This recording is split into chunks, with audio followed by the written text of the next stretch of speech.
Hello everyone and welcome to another episode of Conversation with Sarah. As you can see, I am having a very beautiful, stunning and smart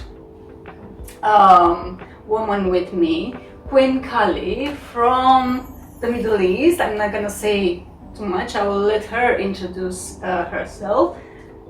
Welcome. Hi, thank you for having me here. Thank you for accepting the invitation of and for accepting for me and people to get to know you a little bit more. Yes. Of course, I know you since many years. We know each other, and I kind of know you in a deeper level. But people out there don't know you and don't know what a wonderful person you are, Yes. and not only what a good friend you are. Mm-hmm. So that's why I really appreciate you accepting my invitation, and I'm honored to have this conversation I with will you. be honored as well being here, and I would love to share who I am besides being queenkalirain. Yes, that's the whole idea of my channel, to show what is behind the image, because often it happens that people tend to create a different impression of ourselves. Yes.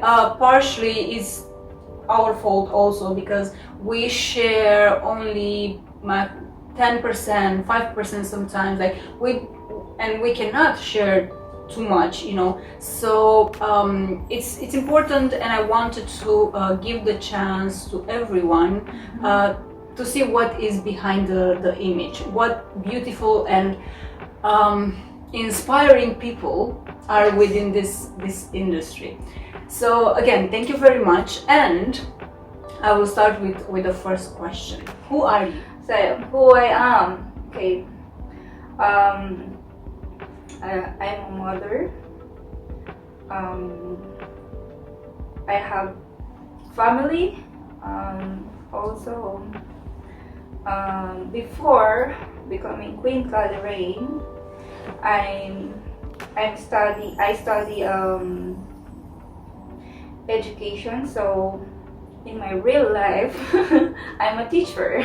So you are a teacher. Yes, I study Both physically and metaphorically. Also. yes. Yeah. I'm a teacher in my diploma. Did you practice? Were you? Yes, I practice being a teacher in the Philippines. So I teach. I graduated secondary education back home. So I teach high school. Oh my God. Oh, okay.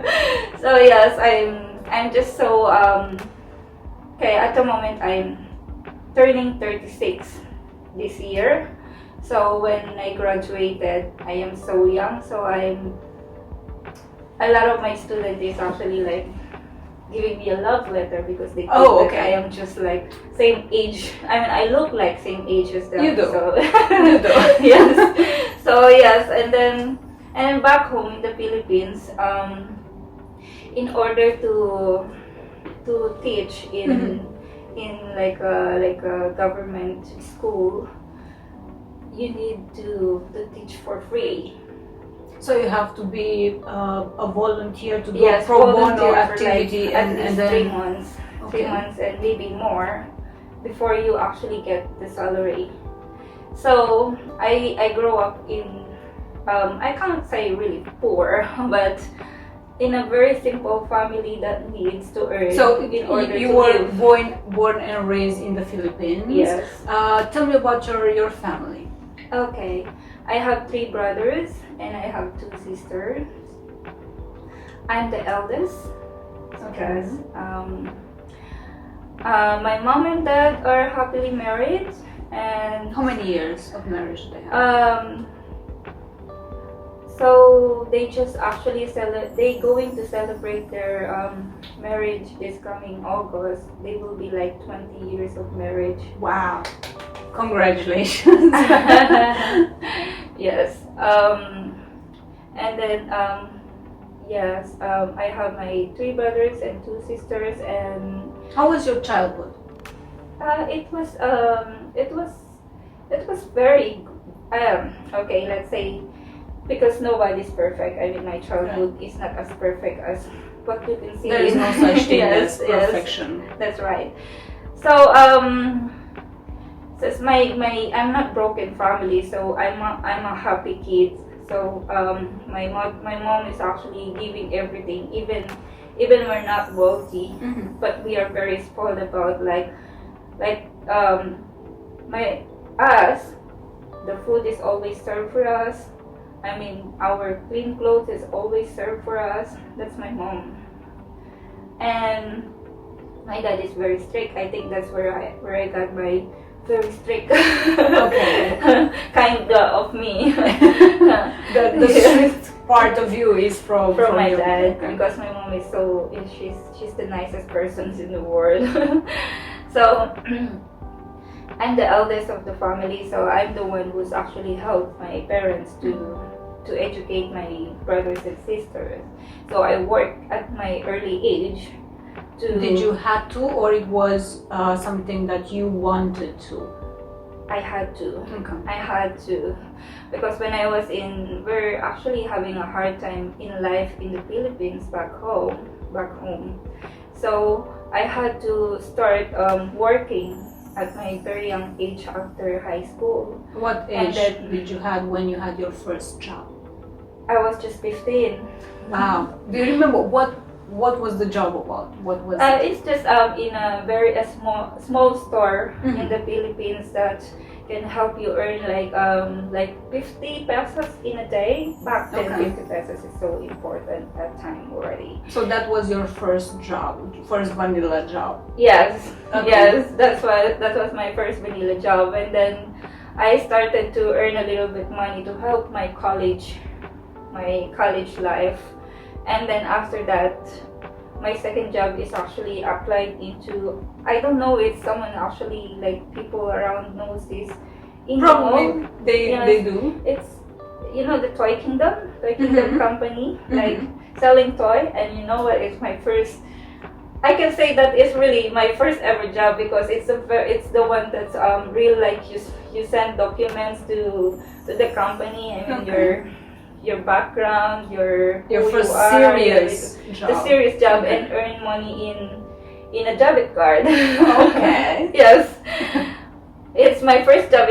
I'm saying that it's my first job because it's a gift wrapper.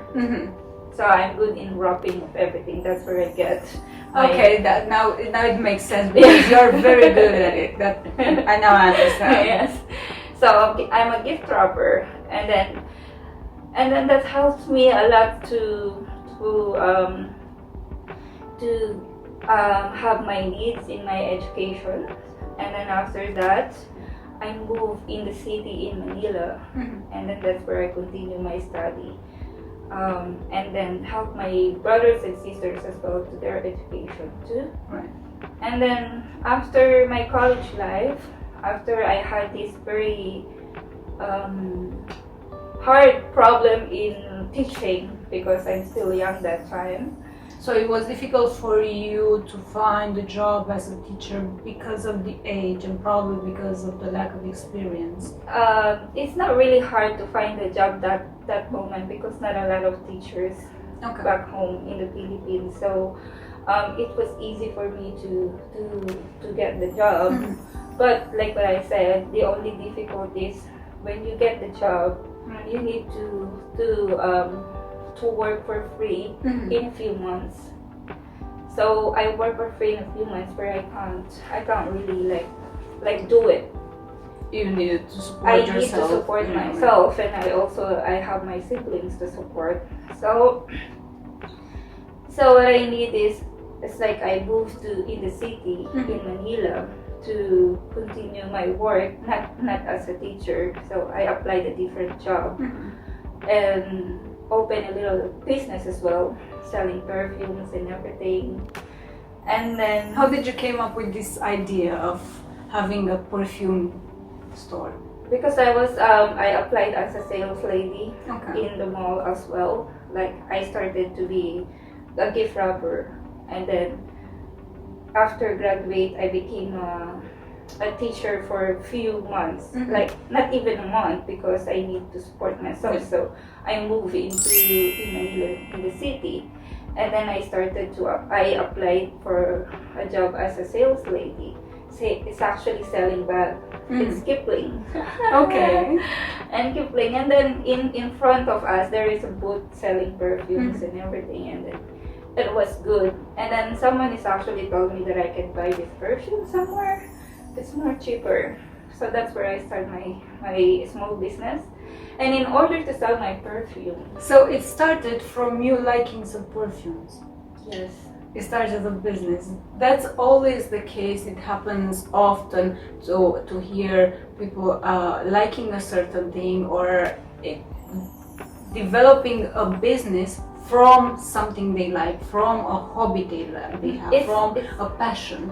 yes, that's true. But it's actually not it's because I like the perfume. I just need an extra income. Okay. Because I have my siblings to support in their education too.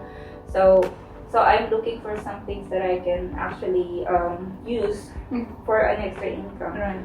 So I can see, they're selling perfume, and their business is very good. I can see it's just a small booth in front of the boutique where I'm working.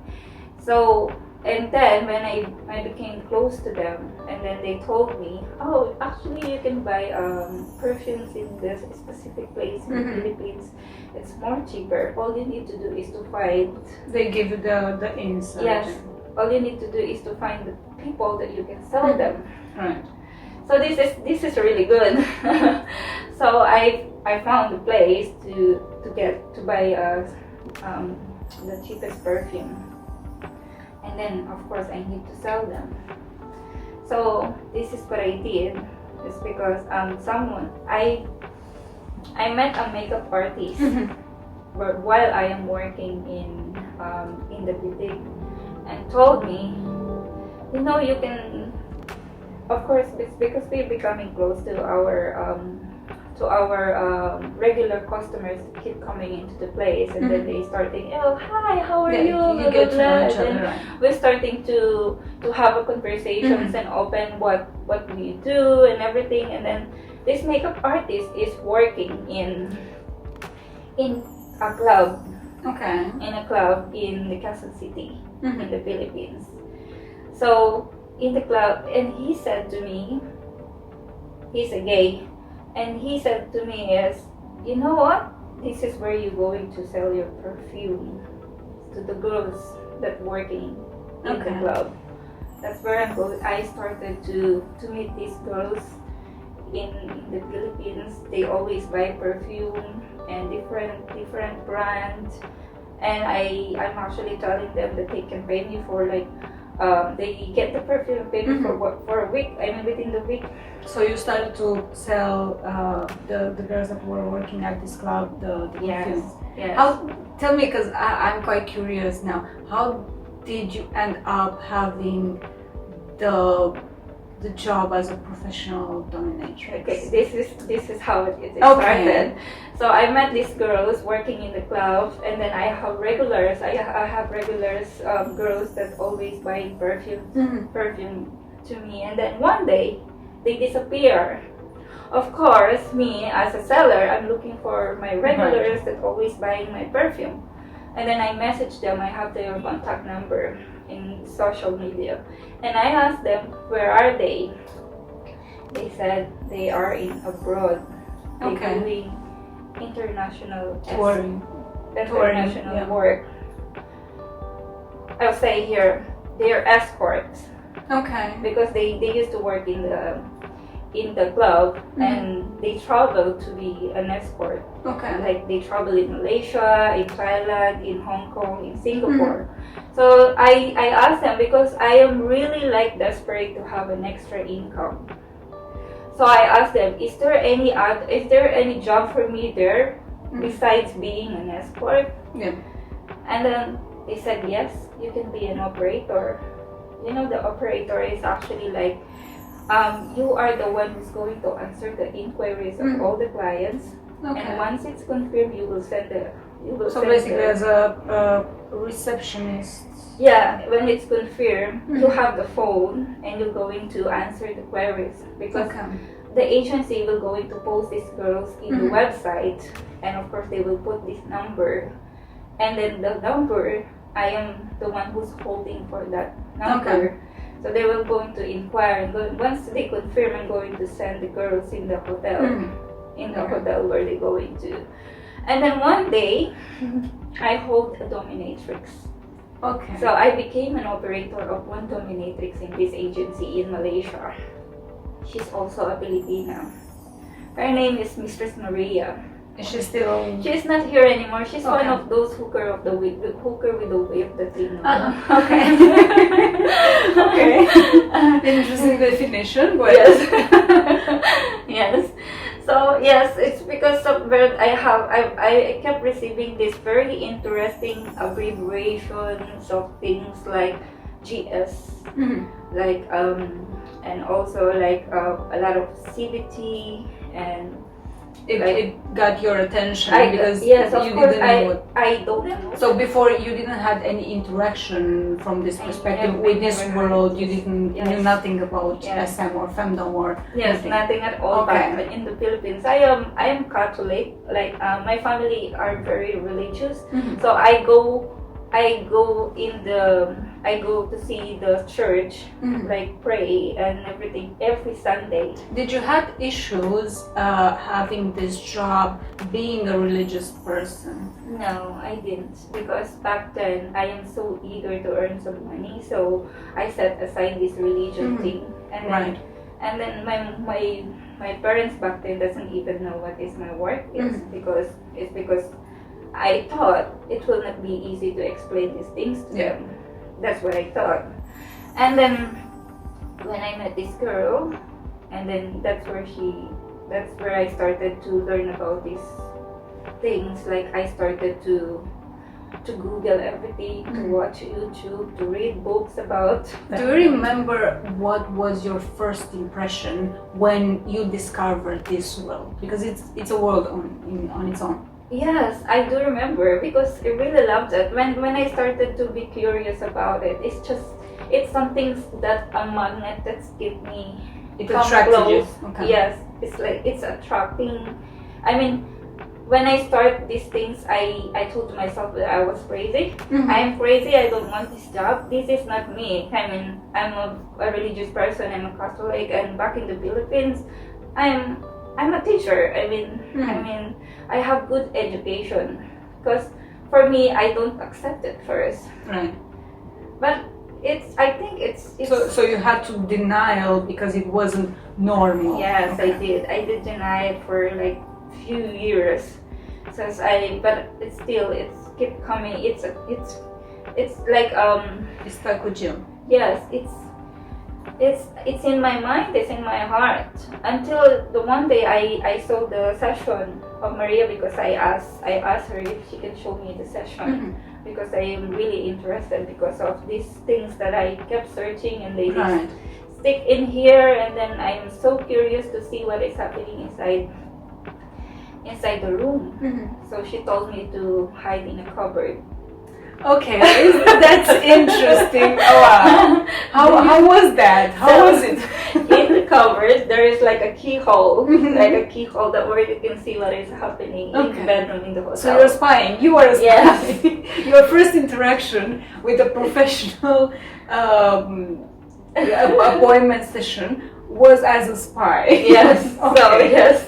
So I hide in a cupboard, and then of course I'm so nervous that time, and then it's like I'm just hiding and just looking in the keyhole, and then I saw this guy came in the room, and then this Mistress Maria just said, kneel down, and the guy is just like, kneel down. Mm. No, right away, kneel Right. down and kiss my shoes, and then right away kissing the shoes. I said, oh my god, this is so cool, I like this.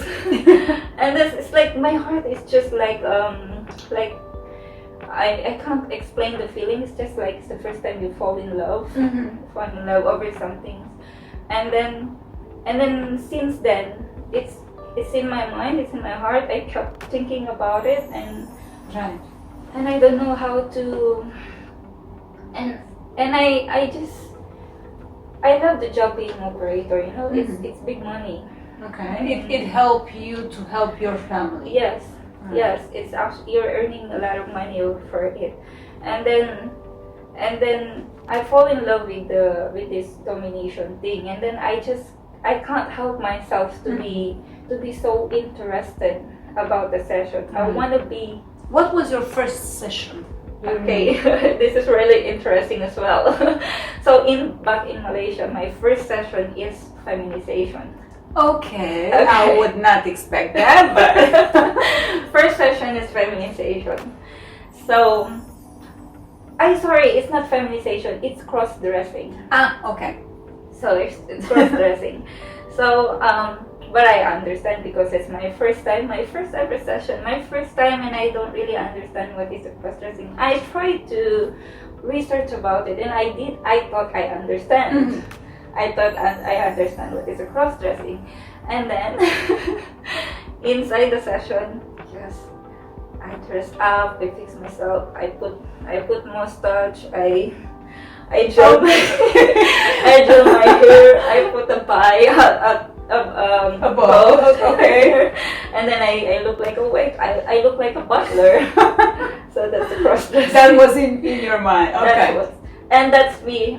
That's how I represent myself. And I opened the door and myself said, "Oh my God, my mistress, you look wonderful." He was probably not expecting that. I am the one who cross-dressed myself. I don't have anything ready for my boy.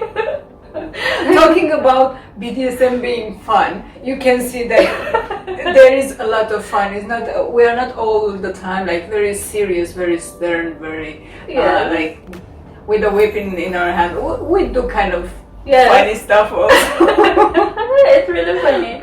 That session is, but it went well. It's like the session is really good, even though because it was funny. I mean, what happened? It's funny. Like the guy knows. I mean, my first sub knows that it's my first time because I didn't understand what is really the cross-dressing is. But I managed to execute the sessions even though he's not in cross-dress. You just said that you mentioned that he knew that is your first, and again we can see that it's very important to have a clear communication. Yes. Even if you don't know something, regardless if it's on professional setup or fun setup, or regardless of the setup, it's very important to have a clear communication and to talk and to express what you know, what you don't know, what you are capable of, what you don't, what you accept, what you don't accept. Exactly. Like, keep in mind that. Yes, that's right. So it's like maybe we have this chemistry as well. It's like it's because for what I did, he loves it. It's like, and also I listen for the things that he wants in sessions. I didn't push his limit. And then I tried to understand what is it that I didn't understand at first. Okay. So, and then at the end, he loves it, and then he comes back for the real one, that he is the one that cross-dressed, and I'm the dom. And then you got prepared. Yes, I'm prepared as a proper dom, like a proper. How old were you when you had your first? I'm just 20 in my first. Okay. Yes, I'm just 20 years old that time, which is. And then, so it's perfect. My first session is perfect. And then I'll tell you the next sessions about the bondage. Okay, so the first one was with cross-dressing. The second one was bondage. No, actually, I had a few sessions before, except for the bondage. This is just where I discovered that I really love the bondage as well, because in a few sessions after the cross-dressings, like I experienced a different sessions as well, it's like the pegging and like different kind of things until I started to see the bondage, to experience the bondage itself, because that's I started to have the clients requested the bondage. I think in a different positions, can be in chair position, can be in bed position, or in floor positions. Were you nervous when you first touched the ropes and started to create with them? Because it's an art. I wasn't nervous because first I don't have a ropes that time, because in Malaysia it's also a very strict country. You can able to get ropes only if you go to the hardware. Okay. Yes, but that time I'm not. My mind is not really that very creative at that moment. So the only things that I needed a rope right away, and what is next to me is the pharmacy. Okay. So I bought bondage. Oh, okay. Oh, wow. That's creative. Yes. So that's very creative. I would not have thought. My first bondage, it was when I went to this construction store, and I literally got a real rope. Yes. So the elastic bandage. I still have that rope though. That's what I had in the pharmacy, and then I had it. I got it. And then I use it in the session, and this is the problem. I don't have scissors. Okay. And then this elastic bandage, when you use it, when you knot it, and the more you move, the more you stretch it, the more it gets tighter. It's tighter. So I tied him in a chair in position like this, with the armchair. So it's like that, tied like that, and then so. I'm having a good session, just enjoying and everything, and I want to move him in a different position, so I need to untie him. I don't have scissors, and then I did improvise. I went to the kitchen, got the knife, came again. back. Very important. Don't try this at home. It's not advisable. No, it's a no. Yes. No kitchen stuff. Don't improvising with no. Yes, it's not safe. Safety comes first. I went to the kitchen, there is a big knife there. I came back, mistress, please don't kill me. I said, oh, sorry, I just need to cut the rope because I don't have scissors. That's more I realized that it's very important to have scissors in the sessions all the time. Like, it's experience first before you understand. Everything comes with experience, with playing, everything in life in general. You never know everything from the beginning, and that's okay as long as you are aware and as long as you are open about it. I am so happy I didn't actually tie his balls with the elastic thing, because I didn't know how to. That would have, well, I did it, but it was challenging. Yes, it was very challenging. So even when I'm cutting the thing in him, but still, we had fun. And this guy still came back in my sessions with a proper session again. Like. But how was it for you? Did you want to did you really enjoy it, or it was just because of the fact that being a pro dom or starting doing pro dom, it gave you a better income to support your family? Did you actually enjoy what you're doing, or it was just for the work? To answer the question, if it's for income, like what I said, my income when I was an operator is better. It was very good already. So I just really fall in love when it was first introduced to me, like to the mistress when I started watching it. So I started to research about it and everything, like buy books. I have a lot of books. What was your first book that you read about?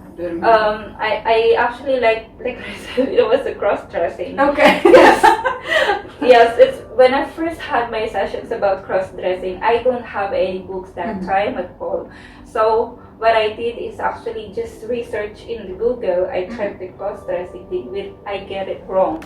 I thought I was the one who's going to cross-dress, so I was the one that who present myself to myself that looked like a butler, and then I didn't prepare anything for him. But still, I managed to execute the questions very good. The sessions very good. In your case, was the fact that you were smart enough to realize that it was actually the opposite. But can you tell how from your perspective, how would people know when an information is correct or not? Because nowadays on online, you can see all this stuff, all the information, everyone has an opinion, everyone is giving the advices how to do that and that. How can someone know when an information is correct and not? Yeah, that's what I said to you. There is a lot of actually pretending a dominatrix this nowadays. Like I can't be at me myself. I can once you dress up wearing latex, or let's say just you dress up wearing a strap on, or let's say you dress up just wearing wigs and everything. But like what I said, those professional the snowball that has experience already, they can tell that the mistress is fake. The only persons that who is normally going to have a problem or those newbies, if the ones that are interested and didn't experience, and those newbies tend to meet those hookers with the whip. Like me, at first I can say myself that it's because I wasn't experienced. Those people that keep coming to me are also a newbies that doesn't have any experience. You grew together. Yes, in the domination as well. That's why they started to like this kind of scene, because it's just like we are training each other from the moments that I don't know what I am doing. It's a constant training. Yes, but I just love it. I'm in love with it. I tried to execute it. I didn't hurt myself. And then we had the chemistry, and then until now, every time I'm visiting in Malaysia, he's still one of my sub that keeps coming and seeing me. Also, we're still keeping in touch. So from here, after so many years, from here you can see that there is sometimes there is a very powerful connection between the mistress and the submissive. It's not the whips and chains and stuff. The connection goes beyond that. And you weren't a dom just because you had the fetish attire, but you were your true nature. Yes, it is. It's just for me. That's me. I was born with it. I just didn't know because I wasn't introduced at very first time. When did you understood that this was the real you? It's like within 2 years of doing the domination and now doing the sessions. So you gave yourself time to explore. Yes, at the same time, pushing out. Saying that this is not me, this is crazy. I'm telling to my friends that this is what I did in the sessions. I'm showing them pictures and they're not supporting me. They are telling me one day you can kill, because they were scared about the pictures that I'm showing them. And then so I said, so I think this is really crazy. I never met a real dominatrix back then in where I am starting. I'm scared to meet people. I'm scared to go in the scene, like in fact life and everything. Some people is actually messaging me. Some dominatrix is messaging me and want to meet with me. But for me, I think I was fake on that moment. So you have the imposter syndrome. Yes. Because for me, I don't even show my face that time. I'm wearing a mask even in the social media. Yeah, I know. When I knew you were wearing the mask. Yes. And then so I don't meet anyone. Someone is going to message me, going to tell me can we have a coffee or something? Can we meet something? I said I'm just busy because I was scared to meet them. That I was scared to them to find out that I'm not a real one or something. So I kept pushing them. But I think it's just because it's me. Right. I keep attracting subs, not just a newbies, and also these subs that have experience. Because I started to show what I did. My first ever mummification. I put it in my. I used WeChat that moment. So how was it for you? Okay, you started to develop a career in this field as a product, but you personally, how was for the woman that you were developing? How were you as a person? Like, how did you feel during this process? I'm a denial as well. Like, I deny this is not me. So at the beginning, for the first years, you are doing it, you are developing a successful career, and yet you are denying that. Yes, and then I can't say that this is actually successful at that moment because I'm scared to meet the real self. Because like what I said to you, like I'm thinking myself is not the professional, not the real one yet, because I just do it because I'm in love with it, because I love to do it. Right. It's not. Sometimes even the service actually guy said telling me, Mistress, this is the only amount that I can give you. Can we have a session? And of course, I want to have the session because it's just like suddenly like I got addicted into. So tell me how was. Because you mentioned that you were telling your friends about your activity and stuff, and how was your interaction with them? Did they ever judge you? Did you ever felt judged? Did you ever felt like you've been pushed on a side? Yes, they thought I am crazy. Right. Like, I am so excited to tell them that this is my sessions. I had a good time in my sessions and everything, and then I will show photos and everything, and then they got disgusted. Okay. And then they saying that one day you can kill someone because of what you're doing. This is not normal. So that's where I said to myself that I think I'm crazy, because these people, like, what they want is totally different than what I want. But I do understand that because I think I'm really crazy.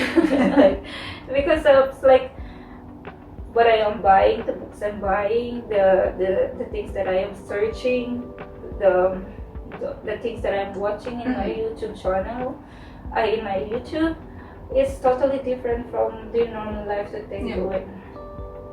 And then I decided to cut it. I decided to just stop it. At those first 2 years, first 2 years that I'm doing it, I came back to what I do, being an operator. And then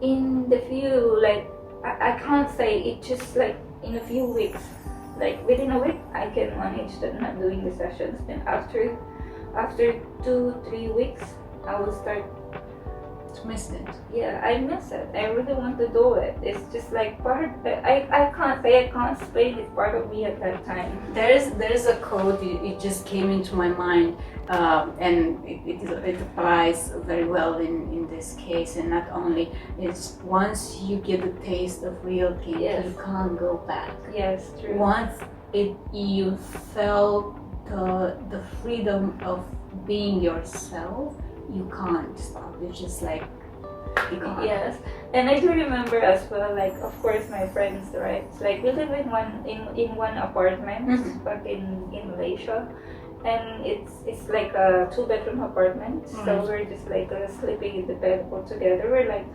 6 girls in one apartment, and of course they have this partner. They have their girlfriends, boyfriends, and everything. They are so scared of me. The boyfriends. They don't even want me to be a part of it. Did you suffer during this period? No, I didn't. I kind of like that these guys are scared of me. Okay. Like, I didn't feel bad or anything. Just like, because they are scared of me because my friend is telling them what I'm doing. Like, I'm a dominatrix, and this is what I do in the sessions. And then sometimes they scaring their boyfriend. If you want, we can do sessions with her or something like that. Of course, they very vanilla. They are scared to be tied up. They're scared to feel pain, because once you say BDSM, all the things that they are in mind is pain already.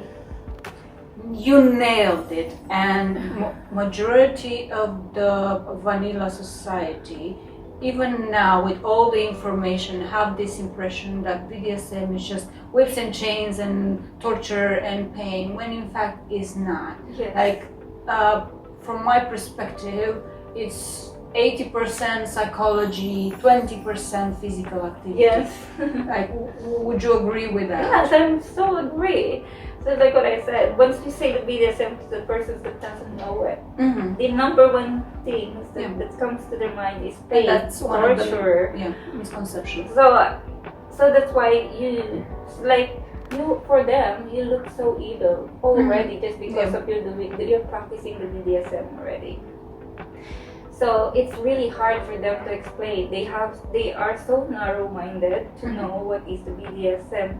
It's not just the torture part. It's not just the pain part. It's also the satisfaction.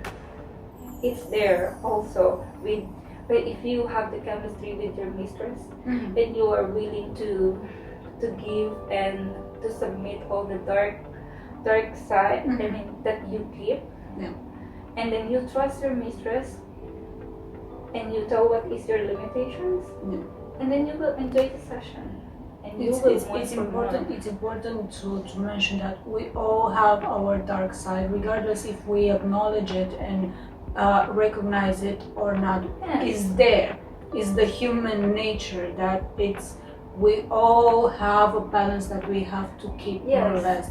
And often it happens to strong, powerful people need to submit in order to balance that, the personal balance, the personal. That's right. That's why in vanilla relationship they always say even in vanilla relationship, like this dynamic, it's always and everywhere.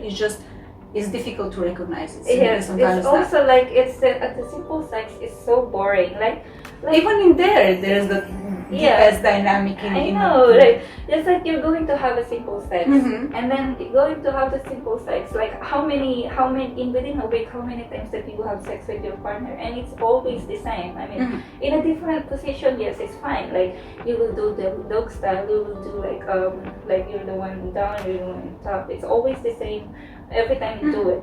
And then one time it will come up. Let's spice up. And that's where you're going to start wearing lingerie. That's where you're going to start blindfolding your partner to explore.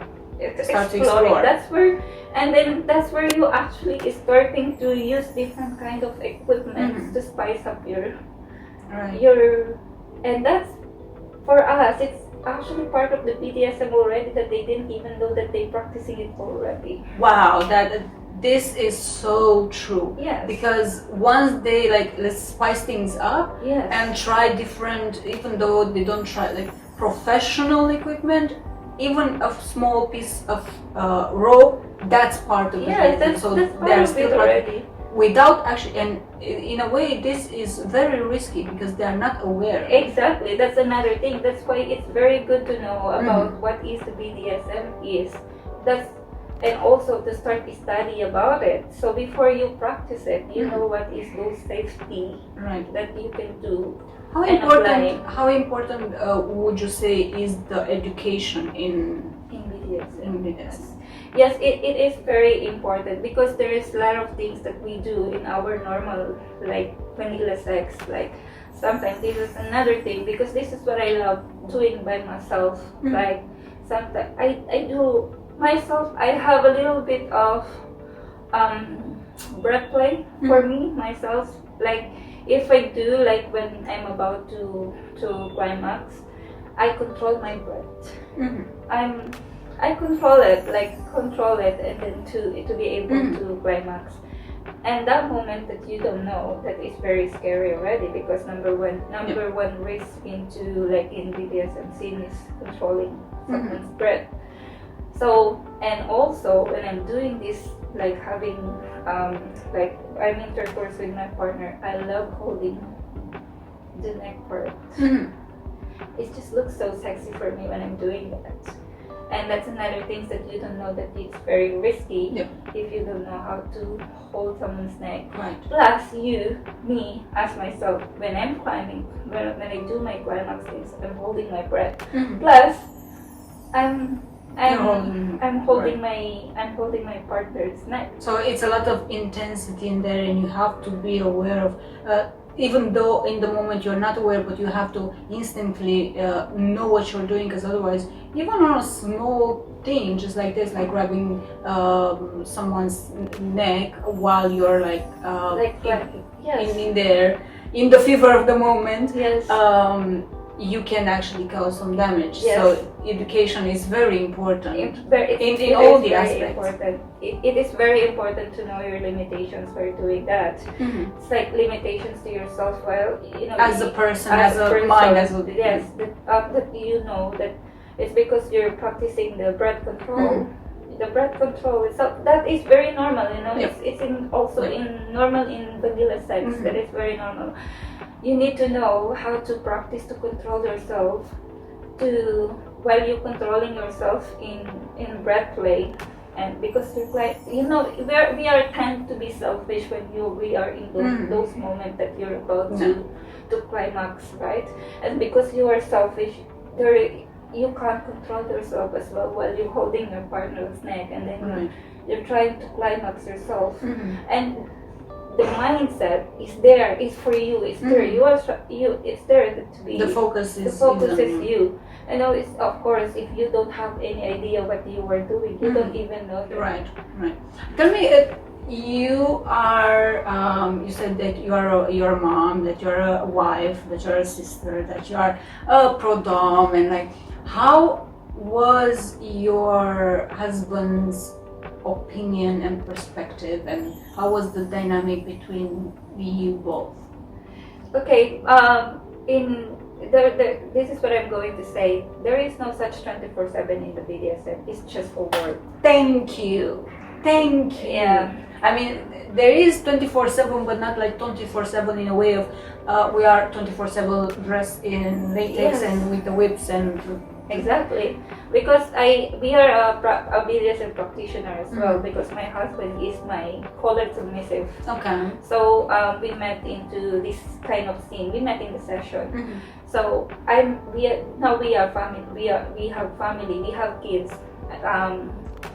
And then we do this kind of sessions, not in the house, of course, because we don't want to at the early age to show them what is the BDSM. We want them to live their normal life first and to find out by themselves who they are. Okay. So as me and my husband, we have our own playroom. As you can see, this is our playroom together. So I use it for professionally, at the same time for me and my husband to have a moment together. So I'm his queen and he is myself. And then we do practicing BDSM, but not 24/7. Like what I said, we live the life, but we are not 24/7. So we set a schedule for ourselves together. We go to the playroom together to play, and do what is our things that we always normally satisfy. How we are satisfied ourselves as being a dominatrix and him as being submissive, because it's part of us. No matter what, it is us. So it's very important. You just said that you have your vanilla activities and also the dynamic is the DS dynamic, but you have your playtime away from the kids, because some might add, like, how are they living in this lifestyle and having kids? Isn't that affecting the kids, or in a way? Yes, it's well, admit it or not, what are we doing is still immoral. Immoral in a sense of, if you showed it, you publicly showed it, getting naked in public and everything, that's very immoral too. So, and also being immoral if you showed it to your kids. So to being like a normal person, you should hide it, even though you're saying this is my lifestyle, this is me, and this is how people should accept us. But at the same time, you need to live a normal life as well. So you need to hide these things to your kids.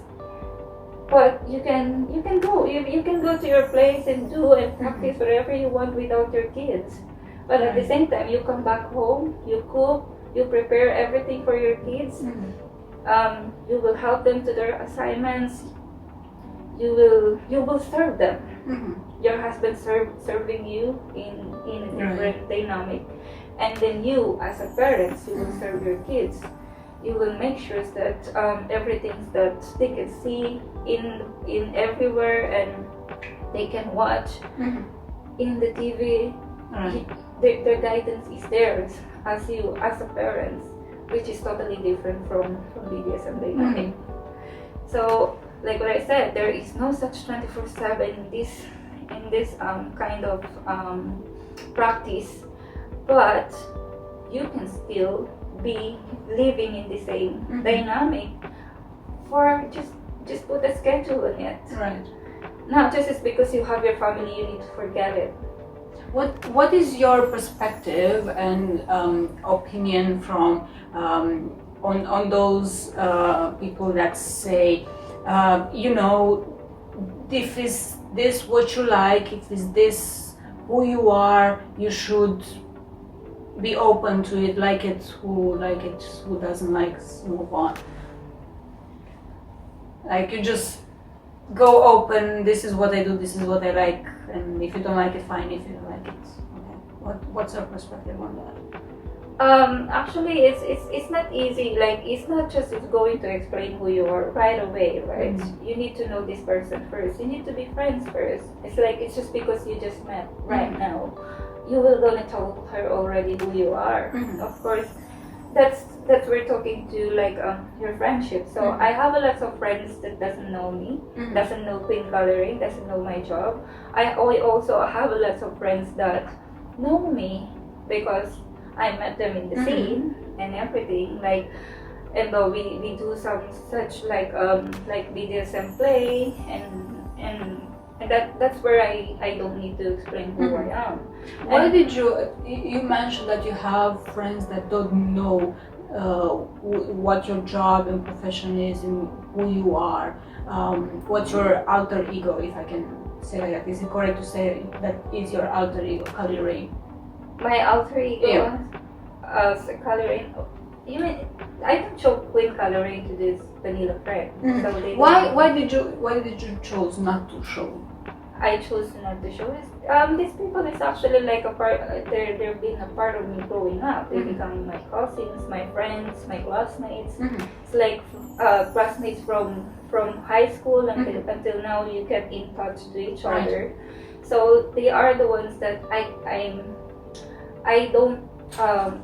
didn't open up who I am as a queenkalirain. So I see there in the social media, in my social media, the normal thing, the normal wife with kids, and my everything's. But why did you choose not to tell? Why did you choose to have friends from this world and friends from vanilla world that don't know? Because not everybody understands what is it. Right. Not everybody understands what is BDSM. Like, vanilla person are so narrow to understand what is it. Because, like what I said to you, once when you mention BDSM, the things that comes to their mind is evil, pain, and things that is not okay, immorality. That's the things that comes into their mind right away. So I tend to not tell them because I don't need to explain. I don't need to explain what is the BDSM. I don't want to explain this is the BDSM. The way how you think it's wrong. I don't want to come into that moment to dig the way they think the BDSM is, and then explain every part, because the BDSM has a lot of categories that we need to explain. It's not just the word, not just the meaning of it. Right. It is also how the people live with it. Correct. So I don't explain it because I don't want to know that my friend is narrow-minded. Okay. That's an interesting conclusion. Yes. Did you ever felt afraid that something might happen to you just because you are kalirain, just because you're a pro-dom? No. Did you ever felt that you're not safe? Did I ever felt? There is just one time that I felt that I'm not safe. It's just when my husband had a divorce from the ex-wife, and the ex-wife was bitter about it. And like what I said, she saw my website, and what is written into one website is what I want to portray about queenkalirain. Right. Like what I want to present myself into, to market myself into these people, into all the subsets from how I want to attract them to come with me, of course. So what is written of them is just for let's say just like 25% of me. So it's just the real you is so much more than the Yes, of course, because what is written is there is just a part of the session, just 1 hour session. Right. So it's just like what is written there is the experience of myself in sessions and everything. So if they felt pain in my sessions because that's what they request, they will write it as a blog in my story, and then I will post it in my story. Of course, the evil it is the way they said it. Of course, it's very evil to those people that doesn't understand it. So once you comes to my website and you don't know what this BDSM is, and you will read about this, you will get scared. This sessions, right? And you will like, what an evil person you are. Did it happen to you? I know that in my case it happened for people to be surprised that you're in not so evil and maleficent and malefic, pardon, in real life when they meet you. Yes. It happens to me all the time when they interact with me, and people that know who I am and in my career as a pro-dom, they say like, oh, you're so nice, so much nicer, so much friendlier, so caring and stuff. I would not expect. Yes. Did it happen to you? Yes, many times actually. So let's come back to that divorce moment. That where is the ex-wife found out my website, and then Did your husband divorce of his wife because of you, or did he wanted to divorce? Yeah, when we met, he's actually telling me that he wanted to divorce already, and then we don't have that kind of deep relationship on that time already. And then until it's because, of course, BDSM is so deep. If you colored someone, you will tend to marry each other into a BDSM. In a symbolic way, Yes, in BDSM world, coloring means marriage. Yes, exactly. So we married in the BDSM world. So our relationship got deeper. Like he needed to report for me because that's how our life. He started our life is. So that's where we actually, even though I know that he's still married that time, but our relationship got deeper. So you didn't influence his relationship? No, he's planning to divorce already before we actually got this, and then the divorce was processed, and then until like when they broken up, I mean the divorce is happening and everything, and then I came here. The threat is there, of course, because the wife is found out about me and everything. Then she is threatening my husband that she's gonna report to the police, blah blah blah, because of what I'm doing. It's not really good, very illegal, and then of course it's there, the threat. And then the thing that, like what I said to you, like when the people knows how evil you are, and then when you met them, they will surprise. The real you is not really that kind of person. So the ex-wife send everything, like send my website to my husband's family. Okay. So of course they will see my website, like what I said to you. What is written there is so evil. Yes. Is so evil and everything. Of course, they will get scared. So who is this person that my husband, that's my son or my brother going to be with? So they think of me as so evil. So, and then even the friends, of course, they found out that all the friends that around them found out who I am in that website. Of course, like what I said, it's just 25% of me. It's just part of the session. And then when they started to meet me, who is Shane besides queenkalirain, that they start, oh, you are actually a lovely person. You are totally different from what you portray in your website. Of course, I said, that is just that is just a marketing side of me. Like, it's just like I needed my website because of my work. So what you can see in my website is not the real me. You need to know me first before you will find out who I am. It's not just because I'm queenkalirain on that website. I am evil. I love pain. I always king your son or whatever. It's not that. So when they found out who I am, they start to love me, and they start to actually research about BDSM as well to please me. Like when the father is actually seeing some shibari stuff in the internet, and he's going to email so me. Your husband's father started to learn about shibari. That's interesting. Tell me about No, it's not really learn. When he just like pass something like, oh, he saw something interesting. Oh, I saw shibari, and then he remembered me. So he sent me this article of shibari, and the sister. Did the family of your husband had an issue with your profession? At first, when they didn't know me, of course. This is actually the actual words of the father to my husband. What your mom and I did for you in order to be the person like that. And then my husband said, Todd, this is me. So what I do in my bed, what we do in the bedroom, will not gonna affect my life being your son, like something like that. So yeah, so it's really it's difficult at first because they don't know you, but once they realize who you are, they tend to understand, not to accept, of course, just to understand where are you coming from. Okay.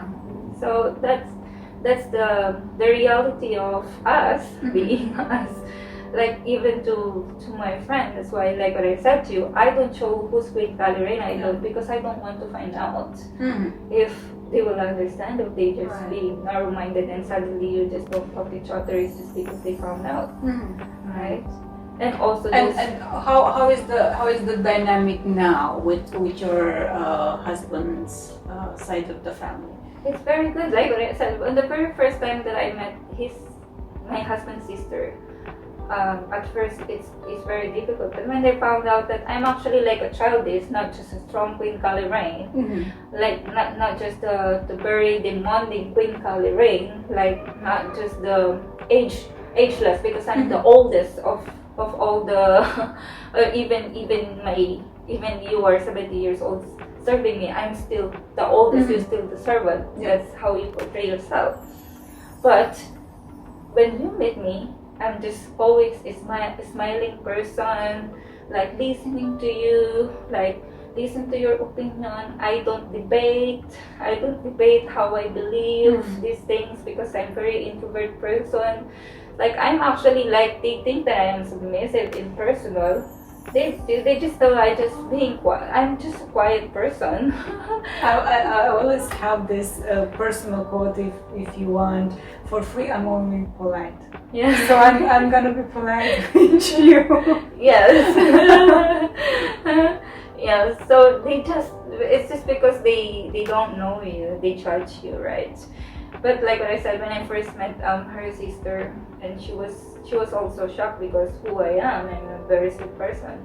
And then in that moment, on the start of that moment, she started to send me those boots. Like she's giving me boots, like the boots that because we have the same size of feet. Okay. Like so she's sending me boots, and also that's sweet. Yes, also sending me this website to where are the good boots are. It's just funny. But that's my relationship with them is very good now. How would you say that it changed, or what is the thing that femdom taught you as a woman? Oh yes, a lot.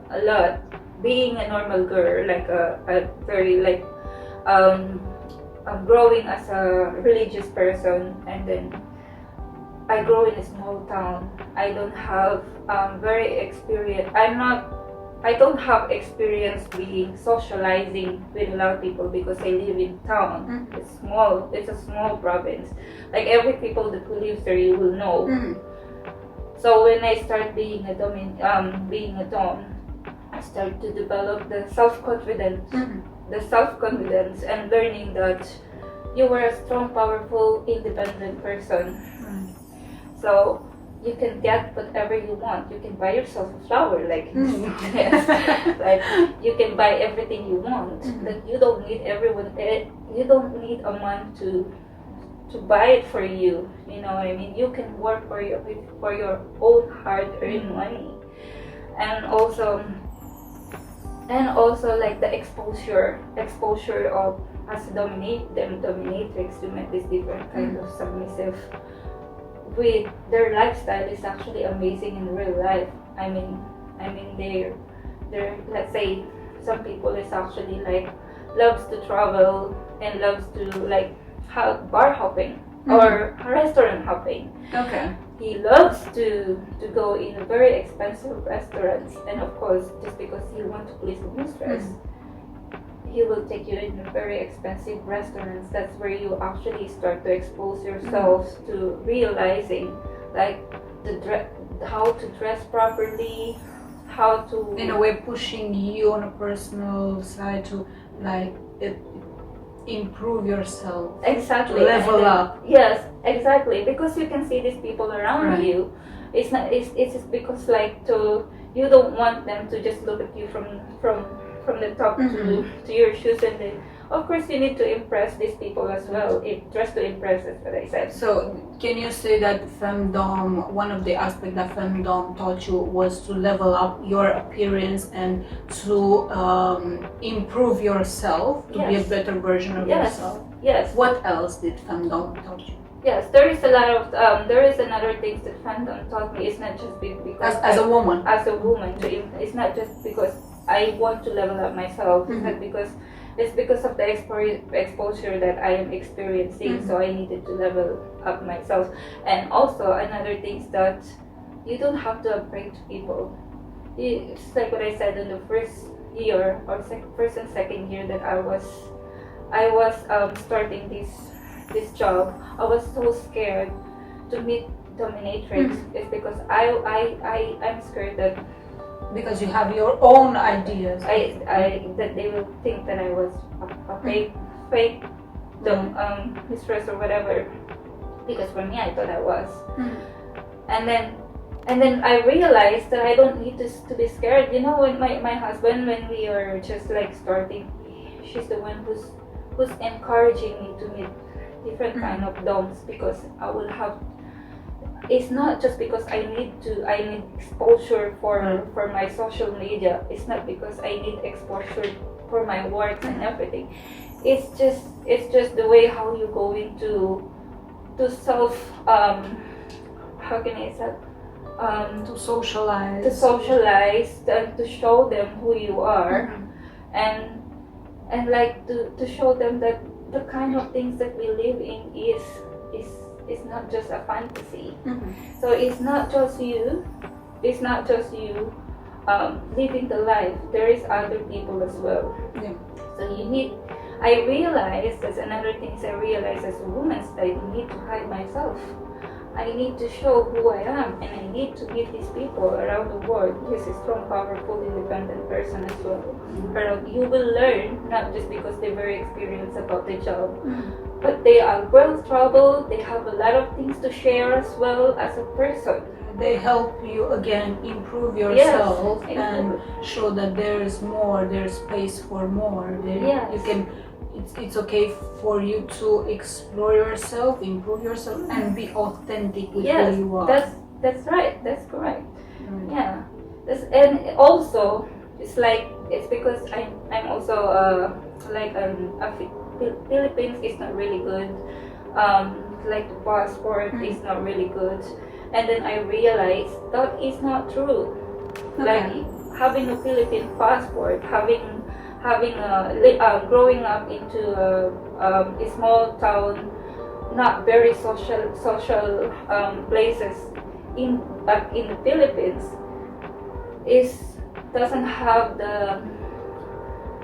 should have the leverage to be part of these people that you think that you just idolizing them.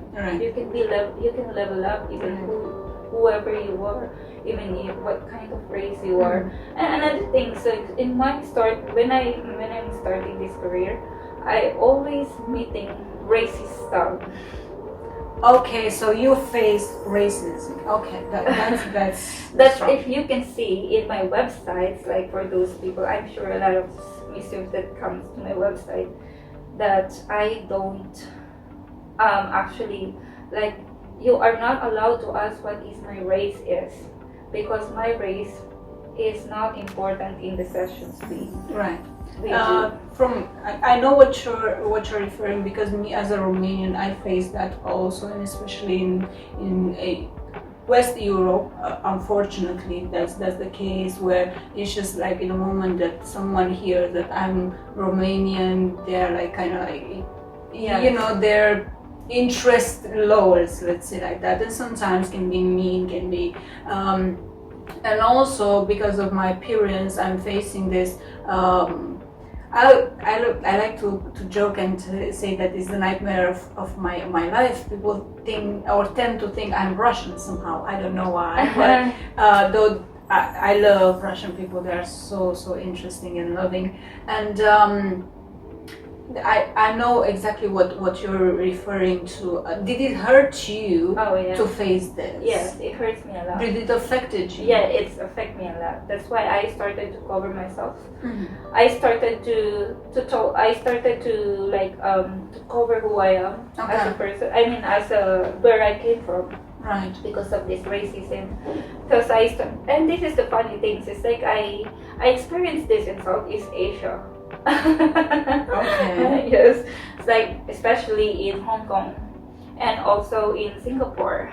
Okay. It's like, so I don't know. And now how do you cope with this? Oh no, I'm not scared anymore. I'm not scared anymore about, like, this is Queenkalirain. I came from the Philippines, but I still not answering the questions if you're gonna ask me where I came from. Right, because it doesn't matter. Yes. The race, the color of the skin, the color of the eyes. What it matters is the person. Exactly. The way that you are behaving, the way that you are towards others, and these are just details. The important things in the session is not and not your only race. in the session. All in general. In not general, only yes. in this. Yes. Let's say in the session first is because first, it's not the race that you do. Well, it's not what you learn about in the sessions. Right. It's the skills. Right. That you know, that you have knowledge. You know what you're doing. It's not because you are Filipino. You don't know what you're doing already, right? So, I don't really like, and then it's really like offend me. It still offend me. If it's the first ever you're gonna ask me is where you came from. Because that is not important in sessions, but as a normal, like ordinary, like socializing thing, you can ask where you came from. I came from the Philippines. That is okay. So in a vanilla environment, you would feel okay to say that you're Filipino, but in a kinky, let's call it, you would not want yes, to you know why I'm so offended about this racism thing? It's like you're a slave, you're a stab, so you're looking for good sessions with a mistress, and the first word that you're gonna ask your mistress, that you should actually saying to yourself that I need to be the person that very respects, so the mistress will going to accept me in the session. And the first word that you will see from this sub that's saying that wanted to have a session, wanted to please the mistress, is going to say to you where you came from. And then some people say, like, I don't actually answer, because for me that is a personal question. You will know when we meet each other. And then some people, you're a Filipino, I'm not gonna pay this amount because you are just a maid. Like wow, that's see? yeah, right. Like, I don't pay my maid like that amount of money. you There's understand. discrimination. Yes, Also, exactly. not only racism. So that's another So thing. how often did you experience this? I did experience that a lot of times in. Did you experience this also in the vanilla environment? Oh no, not really. Not in. Why do you think you didn't experience this in a vanilla normal environment and you experienced this in a fetish setup? I don't know why is in the fetish setup. It's like I don't want to say the words in this interview, but there is a lot of pretending, pretending pretending submissive, asking for the Wannabes. sessions. I call them asking wannabes. for sessions, that's saying that they wanted to have a sessions, but they don't have idea what is the session is, and then that's where that's where you're gonna start knowing them by the way how they talk to the mistress, the way how to tell them that they are not respectful, because the way they going to ask you some questions and ask them a question and they will not answer it. They will continue saying what they want, what they need, but the question is just right on the top there. That question answered. Now back to you, to the woman that you are. Recently you became a mom. Yes. And mommy. Yes. Tell me about this. How is it to be a mommy? Oh yeah, it's amazing. It's the most amazing feeling that a woman will feel. You have boy or girl? I have a girl. Okay. Well, I knew, but they don't. So. Yes, it's the most amazing feeling that a woman will feel is being a mommy. Number one is you finally going to realize how your moms experience when raising you. Yes, when raising you, and also like there is something from you that it's really hard to explain when you have your kids already. Like you're not selfish anymore. Like you can do whatever, you can do everything for your kids. So your focus changes. Yes, my focus changes. Like before, I love to travel. I love to travel around the world. I like even to do the manicure and pedicure. Okay. Like my number one thinking is just like an hour, 2 hours being away with my daughter is actually a big time already. It's like, so you have two daughters. One that is newly born and okay. Yes. One is newly born. That's where I see my first daughter is like what I said, and you know it already. That I didn't experience being a mom because I was like from the moment that she was born, I need to leave to work and everything. And now I'm experiencing being a full-time mom. That's where I actually discovered that it's great to see your kids, the milestone every month, and their development of the way how they start to see things in life, that they're developing, they start to work, grow, and like even then they starting to say mama, papa, or something like. Everything is just amazing. I mean, you can tell. Yes, I can tell, and we had many discussions about this, and I know more detailed, but I just want to know what is the most again, like I said, you have an older daughter also. What is the most important thing that you taught your daughter as a woman and as a young woman, because she's, how old is she? Your first daughter? My first daughter, she's now turning 9 this year. Nice. So it's quite. Yes, like what I said, like my daughter is actually so smart. In just a year that she used to live back in the Philippines, and now I finally have it with me.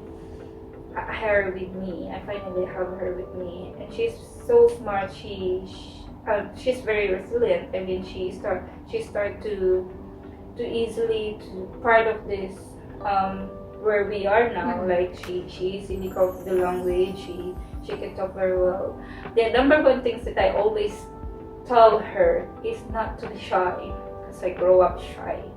I grow up, and it's still me. It's still part of me is being a shy person. It's not to be shy. Learn to express herself.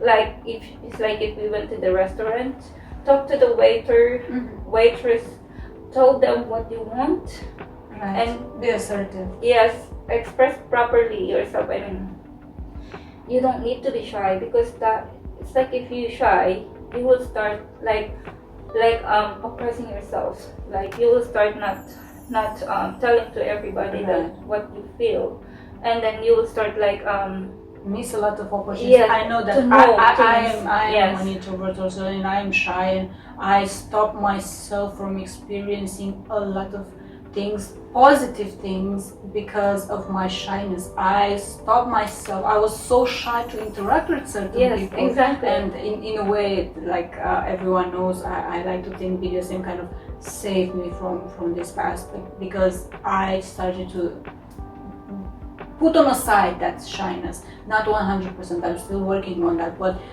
it's very important what you just said, especially for girls, for women, to be shy. It's just like you're putting yourself in a bubble. Yeah, like I always tell to my daughter, you are very beautiful. The people will not see it if you are shy, if you are hiding in the corner.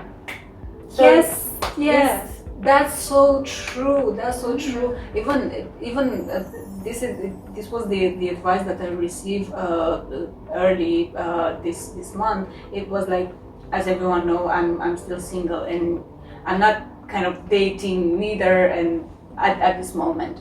And someone told me, like, if you're not putting yourself up there, how do you expect people to know? If you're not, nobody will come to your door and not, hey.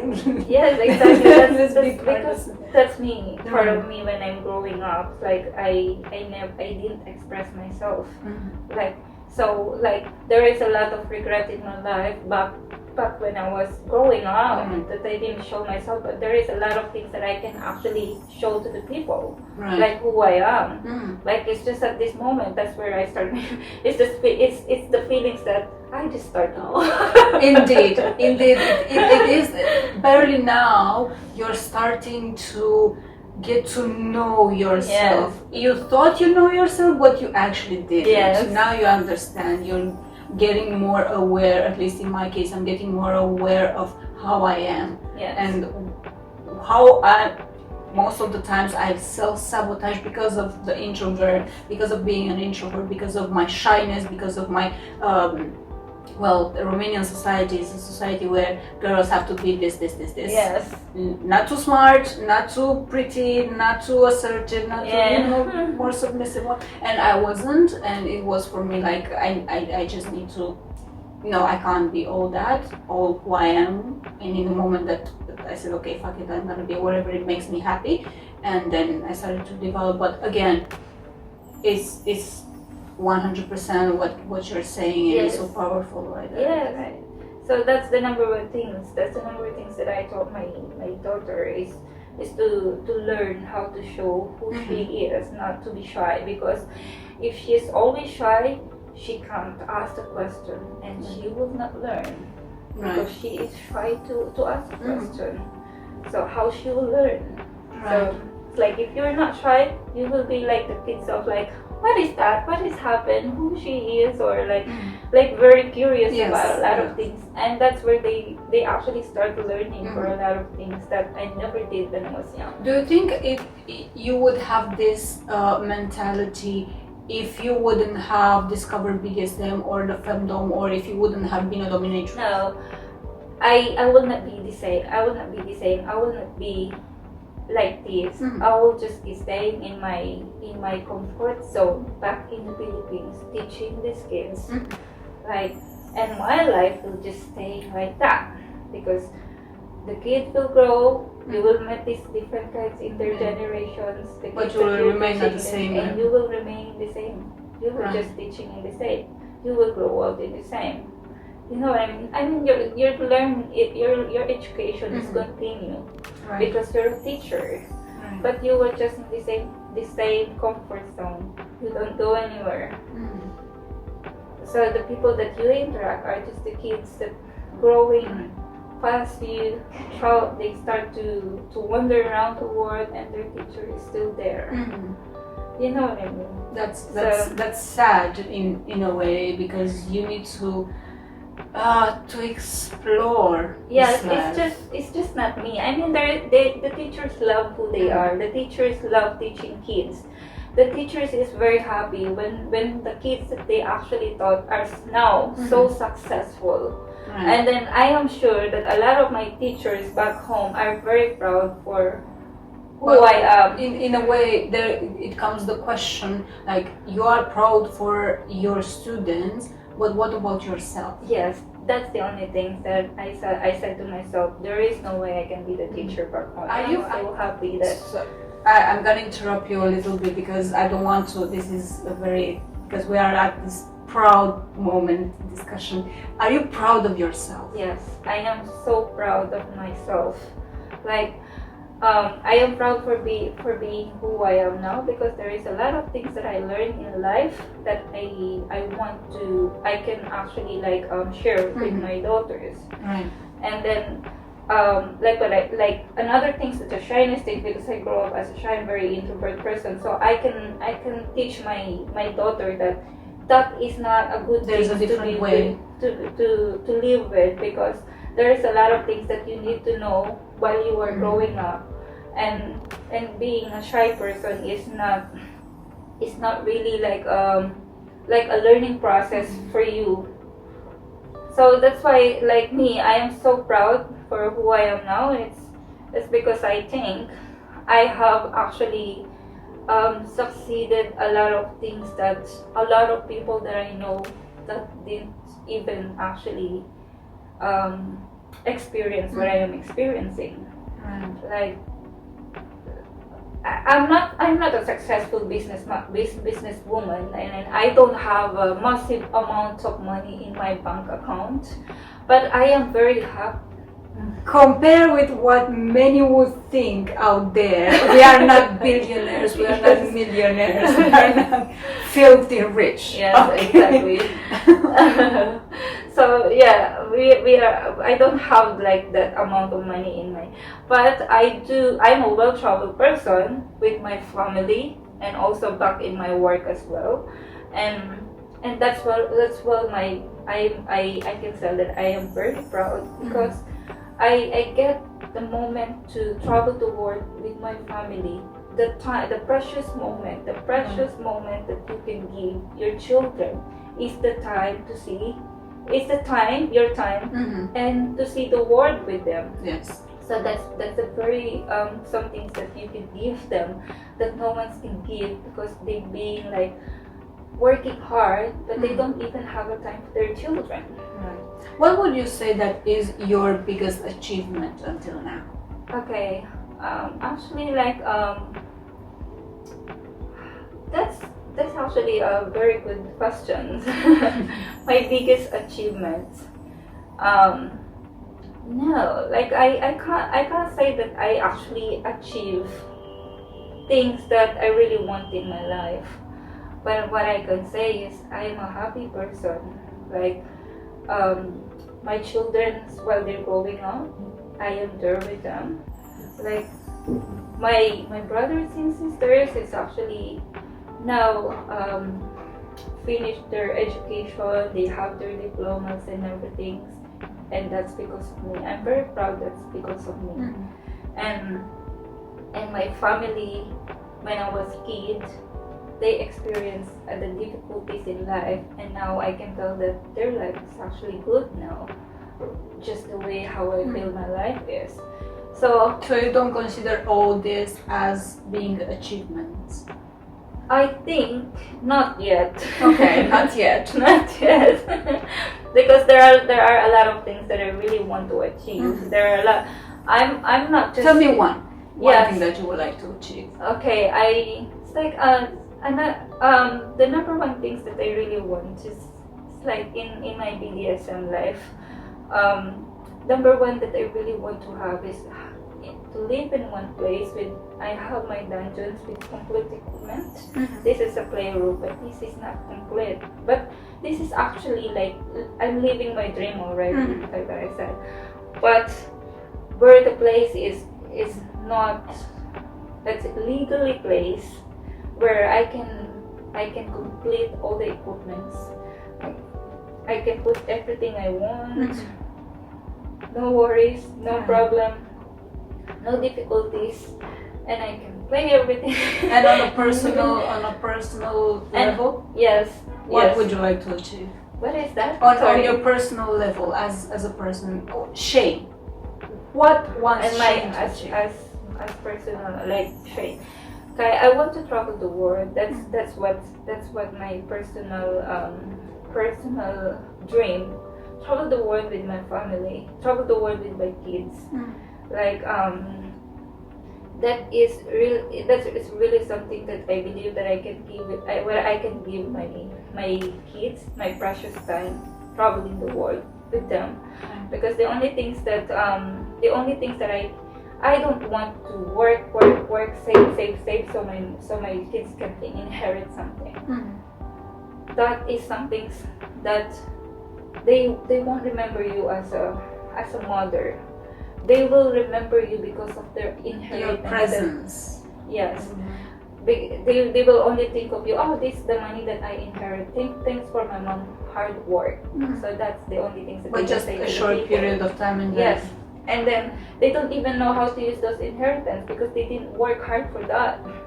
Because you as a mom is the one who work hard for those money for them.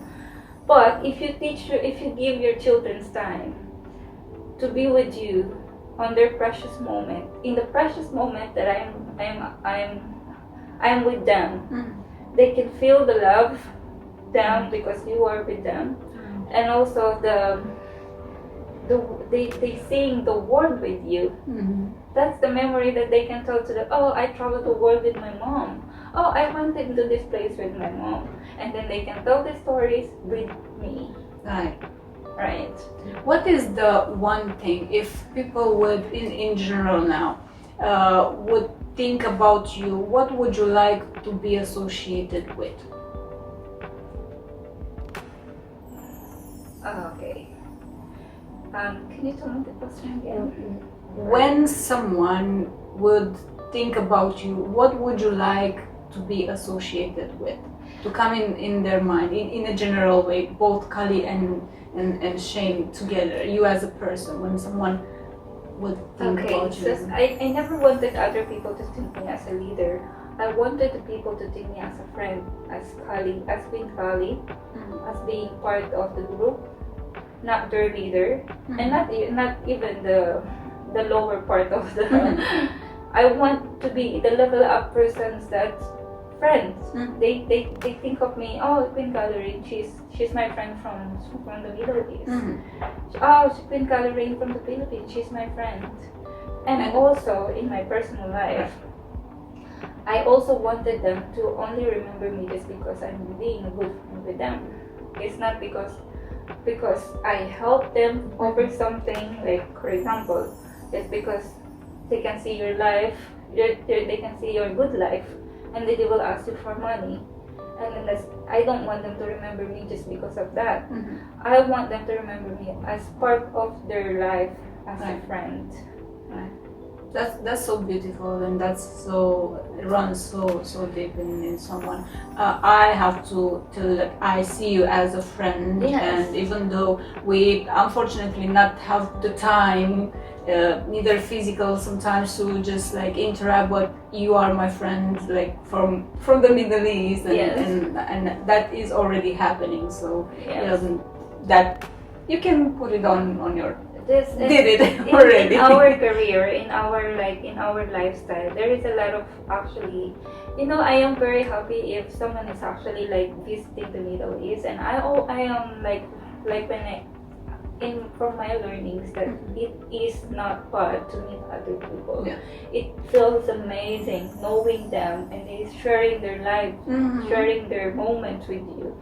It feels so good. So in a genuine way. Yeah. That's why I'm always excited to like, oh, Miss Sarah is coming over. Like, I really love to meet her. like I hope that she have time for me, like something like that. And then when we started to know each other, it's just amazing, right? Yes. We had a good time. We always like don't want to leave each other. Right? Remember the first time when we met, we spent like, what was it, like the whole day almost chit-chatting and sharing and stuff. We clicked in instantly. Well, I can say that you are a very kind and warm and welcoming person, and the fact that you are also an introvert and a shy fellow, that kind of got me closer to you and made me comfortable to open up, because I do have the tendency of which in a way I think is normal, to be this very stern, very cold person with the people that I don't want to interact with everyone, and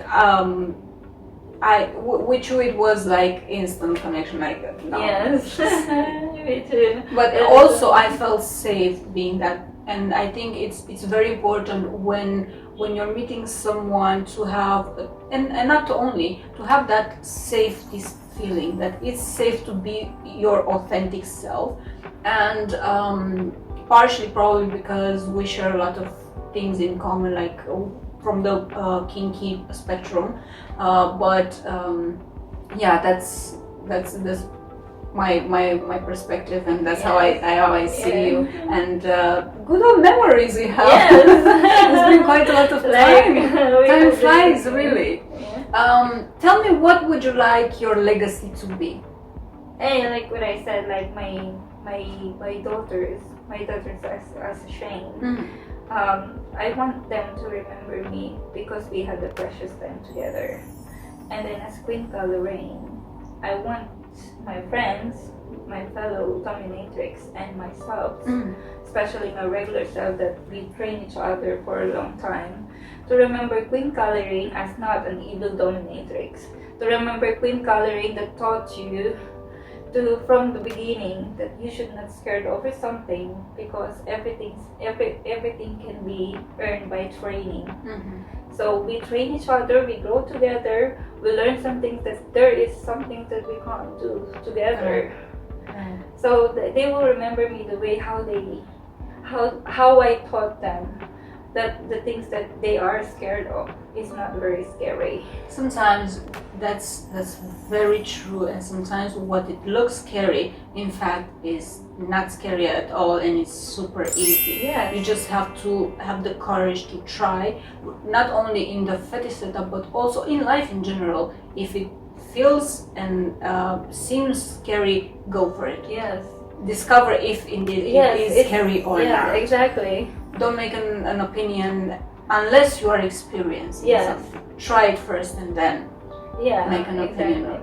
So they need to know, they need to explore, they need to experience in order to know if it's really scary, and they need to experience if it's really painful, or maybe this is one of the fetishes that you can add to your list, that you can always request to those other mistresses you will meet. So that's why it's not because because this is the only things that you think that you can, and that's it. That's the only things that you can repeatedly doing in the sessions. Try the other things, you will not know. Be open in experimenting.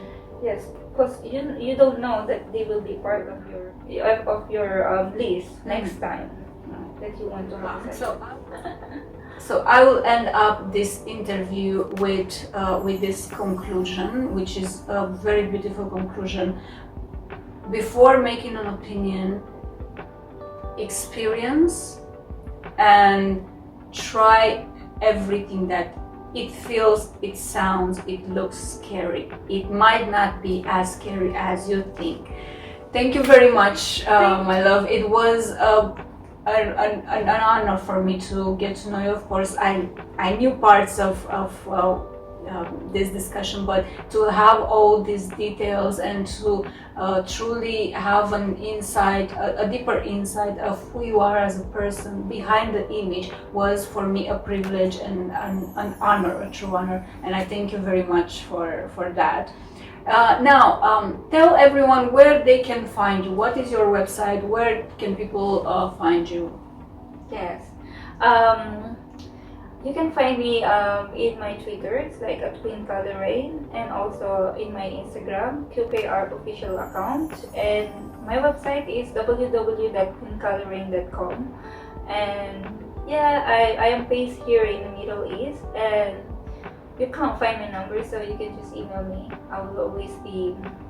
I can easily you can easily get response from me. I'm not a busy person. Especially now with the little one. Yes. Yes. Thank you. Yes. Thank you everyone for watching this episode. I hope you enjoyed it as much as I did. Don't forget to subscribe, and see you on the next episode of Conversation with Sarah. I promise you the next person will be as interesting as Queen Kalirain here. Thank you.